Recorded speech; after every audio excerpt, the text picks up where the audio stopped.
to the second installment of the BloomHabits Love Yourself Challenge video series.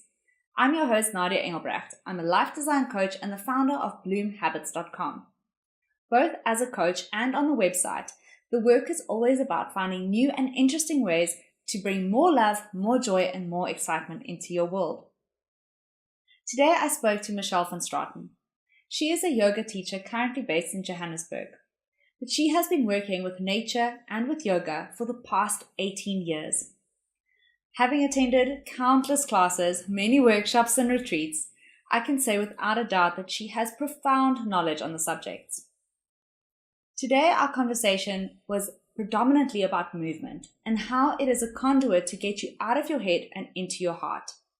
We talk about how that works for you on the mat and also how it transcends off the mat and into your life. So without further ado, let me introduce you to Michelle van Straaten. So, Michelle, thank you so much for joining me today. It's a pleasure. Why don't we start by you telling me a little bit about your story and how you started with yoga? Cool. So it's quite a long story, and I feel like I don't want to take up too much time getting into the finer details about it. But essentially, what happened sort of in my teens, as I was going through puberty, something sort of changed in my life, and I went through a period of really not being able to get out of bed, not functioning, just almost feeling like there was no point to life. And I met a whole bunch of doctors at the time, kind of went for blood tests, did the whole Western medical thing, and had doctors telling me I had a virus and this, that, the next thing. Nothing was ever really conclusive. At the time I saw a neurologist who said, "You're just depressed." And I was like, ha, that's like very funny. It's obviously not right, because I had a really beautiful, perfect, what one would consider a perfect life. And at the time I also didn't really understand what depression really was. Looking back on it now, I see that all the symptoms were there. And in a sense, it was almost like this deep initiation into kind of my life path, what would then become my life path. And so after about 6 or 7 months of going through hell in hospitals and, sort of missing out on a lot of school, I took matters into my own hand and just decided that I'm going to look into sort of ways with herbalism, ways with working with plants, and then working with yoga. So I got a couple of books and a couple of DVDs, and then I started teaching myself, in my bedroom, and it became a daily practice from there, where it was really something started to shift as I was becoming more interested in what I guess was a more holistic approach to healing, rather than this kind of paradigm of just treating a symptom or taking thousands of pills just to try to make me feel right. Yeah. And it was by no means an easy path to recovery. I mean, it took me a good 10 or 12 years to kind of work through all the processing of everything that kind of had happened, and almost in a sense retraining myself to what society had led me to believe is what a normal life is and what happiness really is. But the one thing that did remain central was daily yoga practice. And I was doing Ashtanga for a while, so that was about 18 years ago. Did a little bit of Bikram in the beginning years, which is great just to detoxify, because I had also been taking quite a lot of different medications over the years. And then when I started to just cut all the medications off and just focus on plants and yoga, the Bikram helped to detoxify a lot. And then the strength was from the Ashtanga practice, which was very structured, very, it's you do the same sequence every day except on a Saturday. And that was probably for about the first 10, 12 years of my practice. I didn't really miss a day. Sometimes it was twice a day, and got my body really conditioned. But also just besides this, the sort of benefits of what it gave me in terms of my body and the flexibility and just the ability to be comfortable in my body and navigate easier in this world through in the physical realm. Just the sense of kind of having a practice which was stable. So in a world which is super chaotic and sometimes you're not really sure what's going to be happening, it seemed like that was a place for me to come home to, because I always knew that I had my practice no matter where I was. And so essentially that's, kind of, I feel like the yoga for me was an initiation through this deep fire of kind of like, as you're going through puberty, you don't know who you are, you don't know what you are, you don't know what you want to be doing. And it provided me with a lot of answers and eventually kind of a life path, Okay, wow, that's quite a story. I mean, for me, I know that when I met you, I was going, obviously not through puberty at that point, we were a little bit past that, but I was definitely also going through a bit of an awakening myself. And I remember walking into your class. It was like 5:30 in the morning. It was dark. So cold. And I met you, and you started with your sequence, and it was just, it blew my mind. I'd never before in my life felt that into my body, and that connected, and I remember sweating a lot. It was just like all this heat built up, and I could just completely release. It was an incredible feeling, and it rings true for me about what you're saying, you know, coming back home, coming back to your body, and it really also showed me that is what I'm looking for, right? You know, in that whole journey of, and as far as I've come now, it all started there. Right. It started with that moment of like, it's coming back to you, coming back to who you are, your body, what you're feeling, what you're looking for. Totally. It's interesting, you know, because when I often, I was away last weekend, and we kind of had a fire in the evening, and I was looking at this fire, and I was just thinking, wow, fire is such a good metaphor for life. And I feel like the small kindling that you use in the beginning to get the fire started is, it's obviously a really important part, but it's the bigger logs that actually kind of keep the fire going, keep the fire burning. And it's the same with the practice. So it's, you know, it's like what you're talking about is like you're sweating a lot, you're building the heat, which is kind of the small kindling, what I call a small kindling. So it initiates your yoga practice. And then it's about that kind of transition where you are now with the bigger logs, you know, where it's like the long, deep fire of the practice kind of keeps you going. And I find often, you know, especially with the yoga practice, you got to keep that in mind, that it's not about only going to class and being in the fire and like sweating and just making it about the physical, because then you will burn yourself out, which we see with a lot of people, I guess, doing yoga these days, where it's all about kind of that quick fix. But once you realize that there's a deeper level to it, where you're burning these bigger logs to actually shape your life in a different way, that's when it becomes really meaningful, and that's where you see the big differences. So yeah, I just thought that was kind of cool metaphor, talking about the fire and the heat. No, definitely. I mean, I definitely noticed that, you know, in the beginning when I first started practicing with you, and you know, really reigniting my practice completely. It was very much about going for those quick fixes, you know, and it almost becomes addictive. Yes, especially in the beginning. Totally. And it's really fun at that time, right? But I think that it's also that you're not really understanding and quite grasping what you're going through. Right. You're just feeling great, and that's good enough for now. You know. And but then a little bit later, your body starts saying, "Okay, we need to go deeper here. We need to go deeper." And I think that, well, for me, it was, okay, now I'm rather focusing on what am I focusing on during this. Totally, during this and practice. energetically what is actually happening rather than just on the physical level. Yeah, and as fast as your classes are, I find that if I take that half a second longer to get into a pose, I have such a much better flow. Right. Versus like chasing. And then I realize how much time there really is. And then that shifts my perspective in a whole nother way. Yeah. So it's interesting because, you know, while on the physical level, there's obviously a whole bunch of stuff going on. I feel like the practice, especially with the kind of practice that I teach, which is obviously a lot focused on inversions, but quite fast flowing movements, I tend to, what I've noticed is that it puts the nervous system and a whole body mind system really under a little bit of pressure almost, and like tiny bits of stress. And so each time you're coming, like you're pushing your body and your boundaries just a little bit more, just putting the nervous system a little bit more, pushing it, until eventually a couple of months or years down the line, your nervous system has been expanded to such a point and your energy has been expanded that you're like, whoa, I can take up so much more space. I can handle so much more, because you're almost using your practice as that, a practice to start to push your boundaries just a little bit more. In that moment when you're practicing, you're like stressing out, getting into the next posture. There's fire, there's heat, there's breath, there's handstands. But what you're not realizing is that it's actually allowing your body to deal with those moments of stress in a much better way.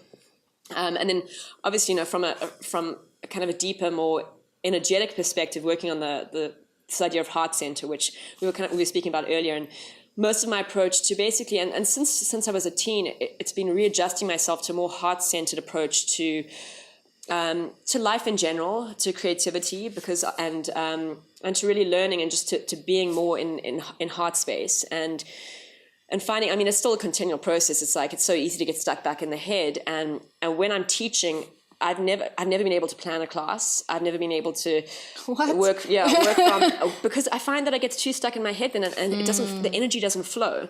So for me, it's the teaching really. And like when I work through my flows, and I'm sure that's also what you can feel. It's like, because it comes from a place of feeling and of moving. And the only way that I know how to move the energy and move even the circulatory system, the body, is by actually being in the motions and moving from that place of feeling rather than of like thinking where I want to head to with the class. And then where I want to head to actually ends up the same place that if I had thought about it, but it's just a lot more harmonious.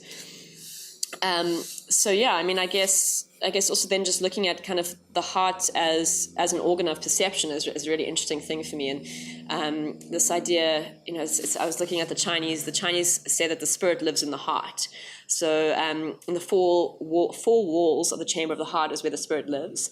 And so they kind of believe that bad dreams, anxiety, and fear, you very often, the spirit will leave the heart at night and kind of wander around, and that's why you get the bad dreams and like anxiety before you're falling asleep, and wake up with anxieties because the spirit is not settled in the heart center, Oh, wow. It's really beautiful, and I kind of feel like that's been my experience as well, of like the spirit and the heart being kind of molded together. And so when we're working with our practice where we're working on a heart-centered approach, we're strengthening that bond between spirit and heart, and it creates this harmonious sort of movement, an interplay.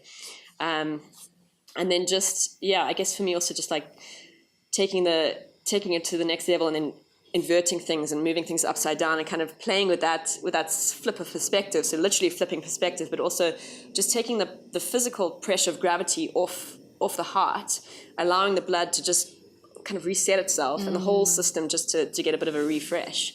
So it's so interesting. And I suppose what we're talking about as a whole is how movement really is that connection point, isn't it, between your heart space and your spirit? Totally, yeah, totally. And also just in terms of like on the physical side of things, the movement helping the circulation in the body. And so just allowing you to feel awake, flushing oxygen through the whole body, just making you feel alert, feeling healthy, helping the lymphatic system drain out, because, the lymphatic system doesn't have a physical pump. Its pump is movement. And so I often try to like really get people to open up and stretch and move the muscles so that their bodies can flush itself out. And then you start to tap into the natural intelligence of the body rather than relying on kind of what you read in a book. You can actually feel the difference in the body.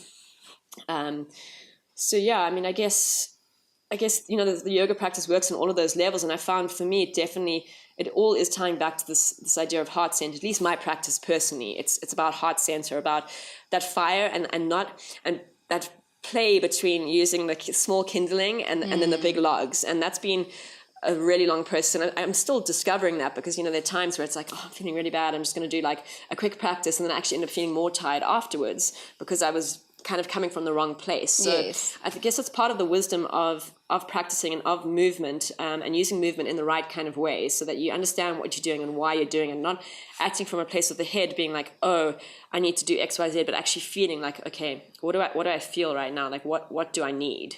Yes, what do I need? Yeah. I think it is very much about that shift of like, if I do the sequence of poses, I'm going to burn so many calories or do all these things, and like, and yoga has largely gone that way, definitely, today. But when you approach it from that other space of like, if I move this way today, and if I feel like this, and I just sort of let it go, let it happen, let it unfold. Yes, the benefits are so much more.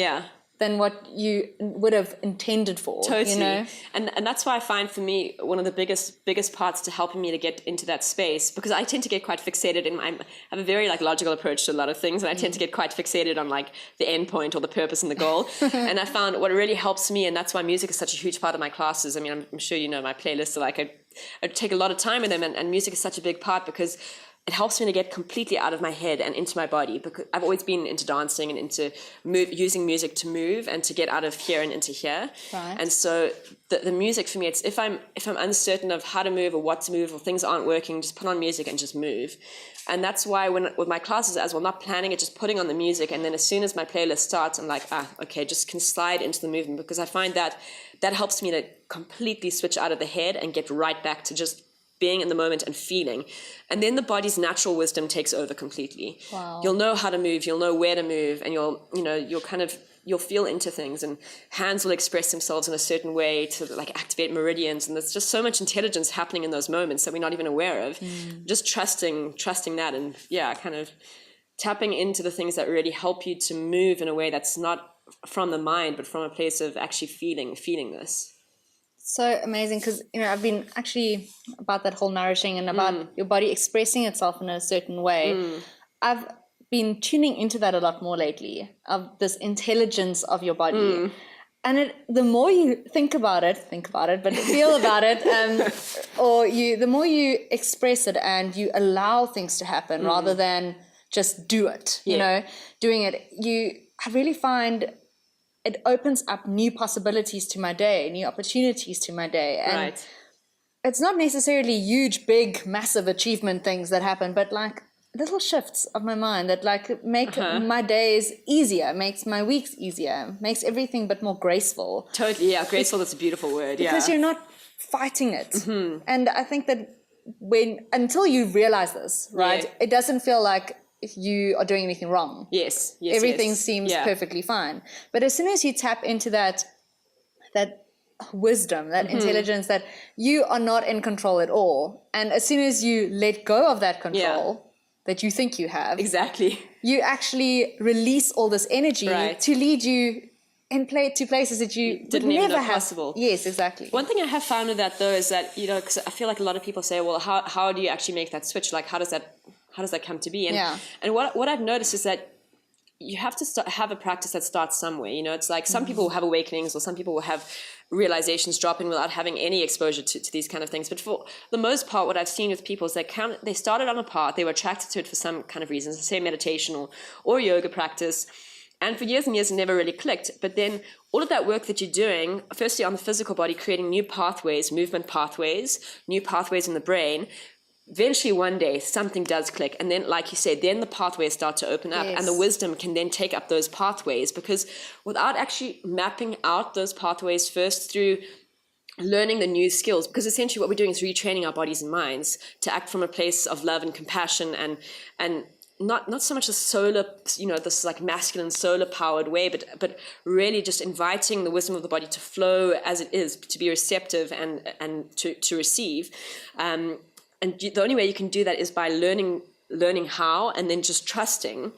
So it's back to the heart again, accepting and trusting, and then allowing at the right moment those pathways will then be filled with your own energy. So I feel like it is necessary to learn the skills by taking up some courses, even if at the time it doesn't seem relevant to you. Having a certain interest will lead you to learn something, which at some point down the line, it's going to click and you'll be like, oh, I get it.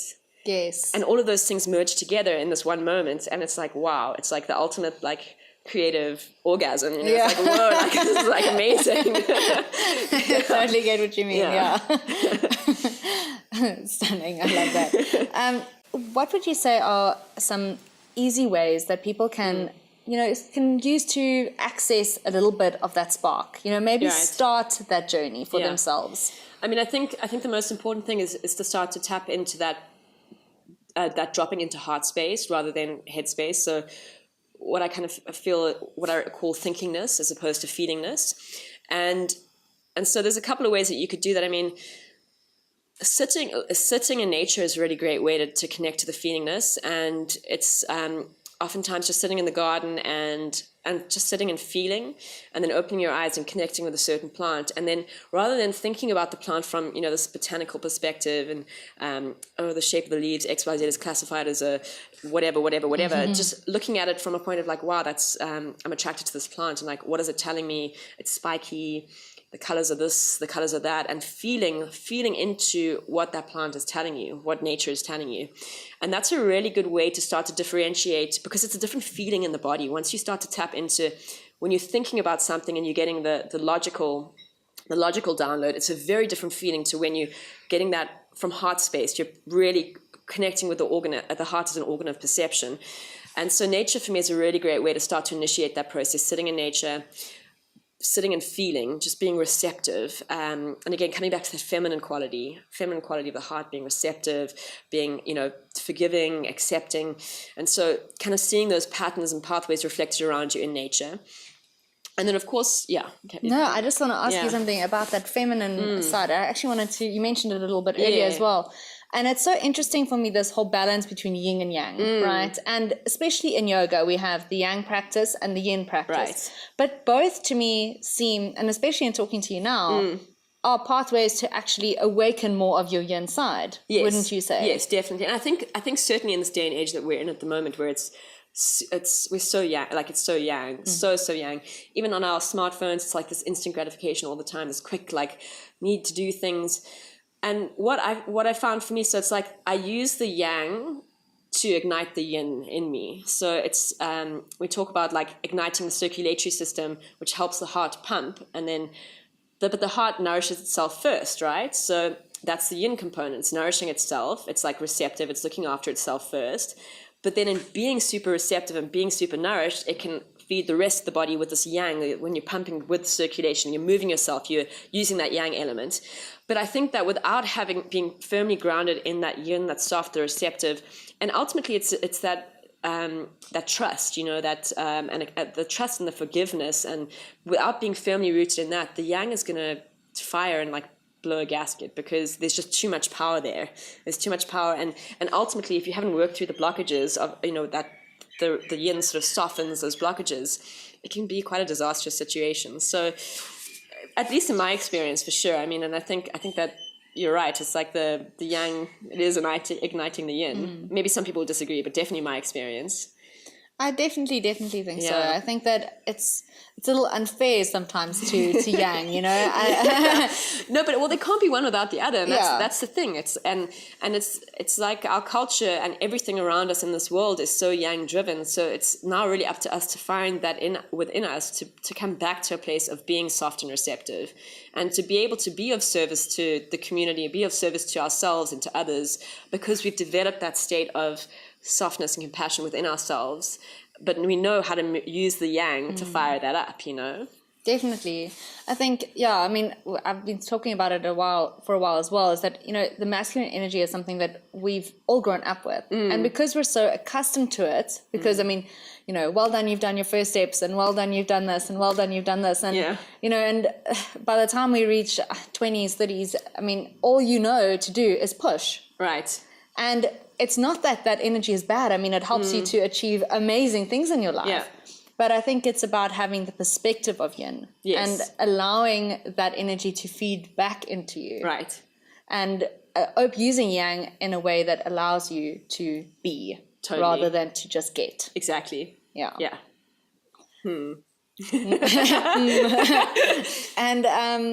And yes, you mentioned nature. Sorry, I completely digressed. No, that's fine. I mean, it kind of all ties in together.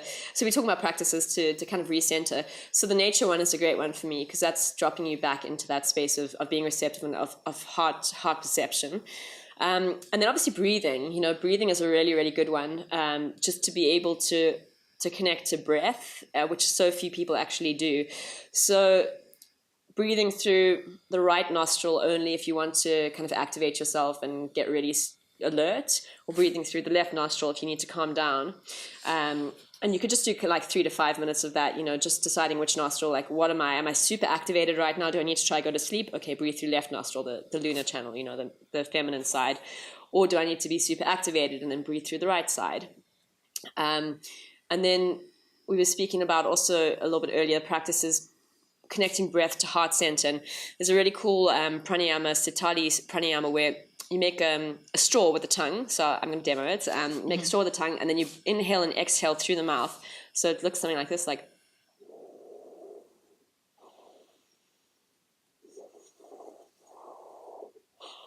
So what you'll notice as you're doing this, it calms the mind and the body down so much to a state that you actually just become super receptive. But it also helps, it just so cools the whole body down and just helps remove any of that heat, that yang, that fiery buildup. So even just like 3 minutes of that, if you're in the office, things are freaking out. You're just like going to the bathroom and just like do your tongue breathing, you know. But I really find that the breath work for me is, it's been massive. It's huge. It immediately will shift things. And then of course, taking your head below your heart is a great way to shift things as well.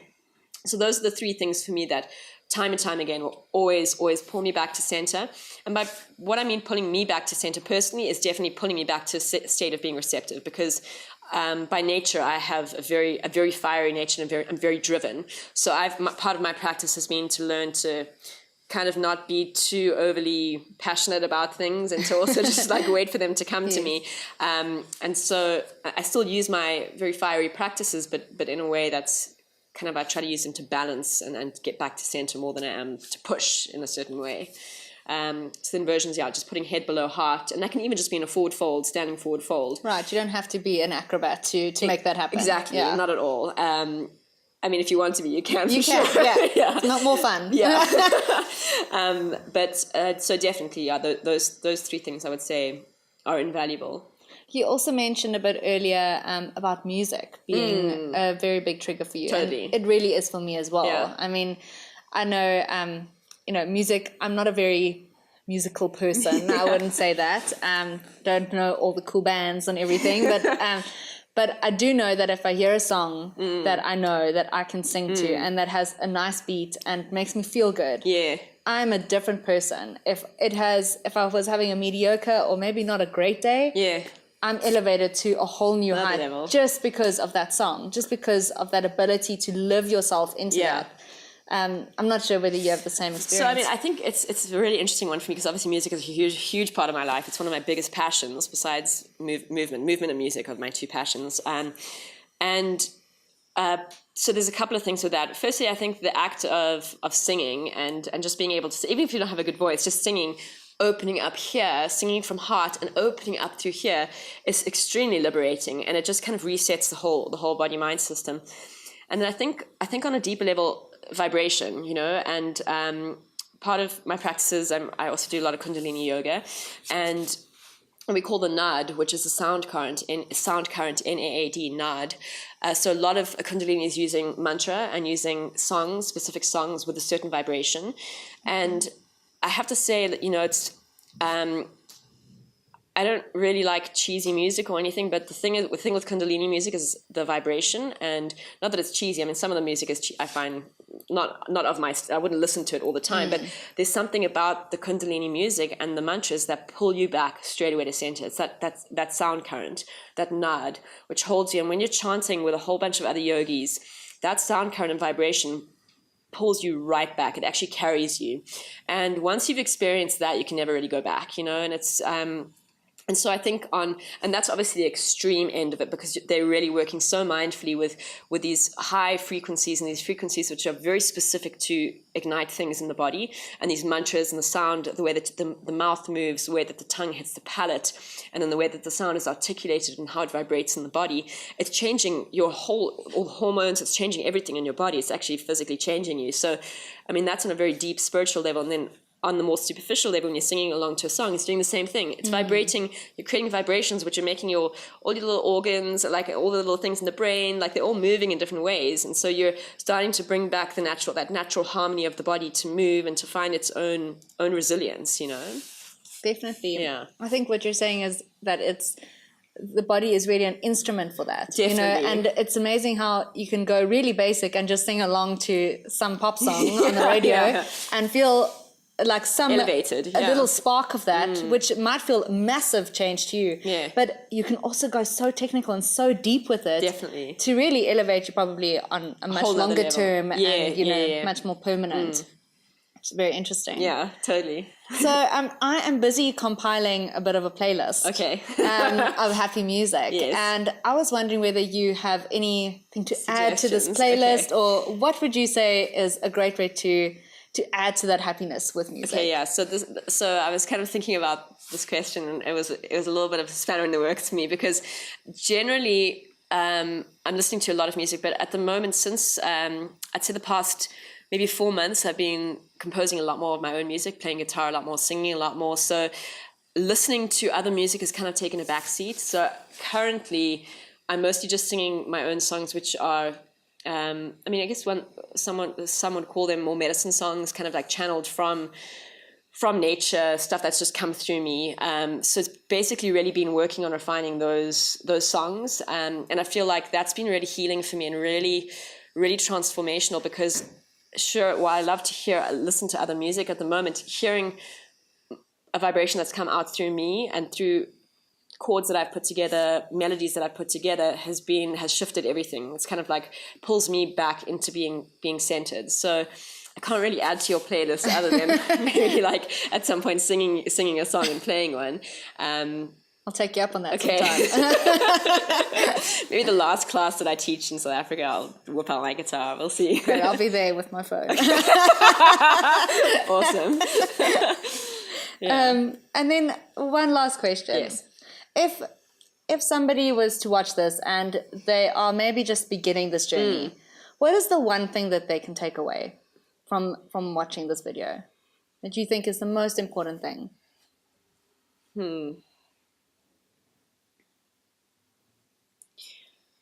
I would say, and I mean, it sounds kind of cliched, but that we all have the capacity to change at any moment. And it sounds really cliched, but I received a really beautiful email yesterday from a fellow yogi and a student who, it was really beautiful and great confirmation for me to receive, but she just said that how being in a space where she was able to like move her body in a different way that she never moved before made her really realize that she was capable of anything and that she could change anything.